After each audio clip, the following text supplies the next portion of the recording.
On days like this, it's certainly hot enough outside to make you think twice about touching a metal handrail or sitting in a car that's been parked in the sun. But how hot do some of those surfaces really get? Good question. Our Madison Gaffner put an infrared thermometer to the test. And Madison, some of those temperatures are much higher than the temperature outside. That's right, Dawn and Kevin. On a day when the air temperature is already in those triple digits, some of the surfaces can get hot enough to cause even a serious burn. I tested a lot of different things that we might sit on, touch, even things that children might play on, and some of the results might surprise you.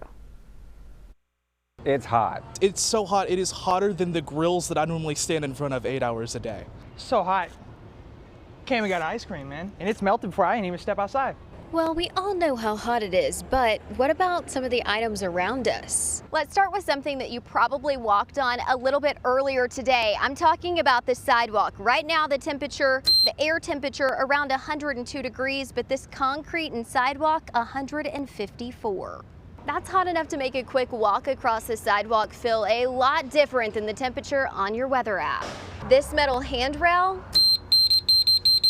122 degrees. And this is where the heat can really become more than just uncomfortable. A child might only be on this slide for just a few seconds, but at 159 degrees, that's still a surface you don't want to touch without checking first.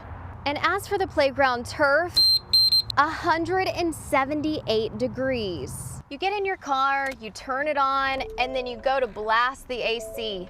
But next, when you reach to grab this seat belt, it's hot. And we've only been out here in the sun for a few minutes, so let's see. 101 degrees. So what about water coming straight from the hose? Well, this has been sitting in the sun. We just turned it on. Let's see here. Changing some temperatures. I think it's about 100 degrees.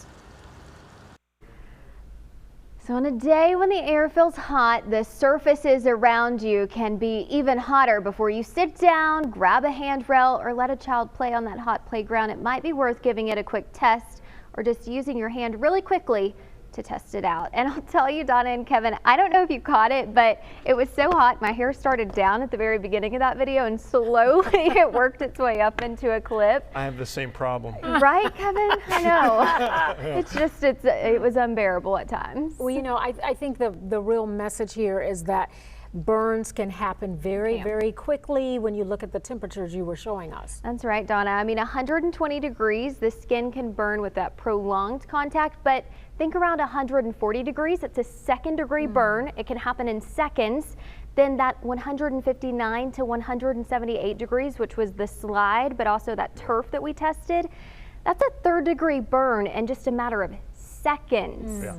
Seconds. So we definitely want to make sure that we're checking those surfaces before touching them in this extreme heat. It is something to think about. You know it's hot. You just don't know the temperature, and now you've told us. Until you feel it. Yeah. All right, Madison, thank you very much. Thank you.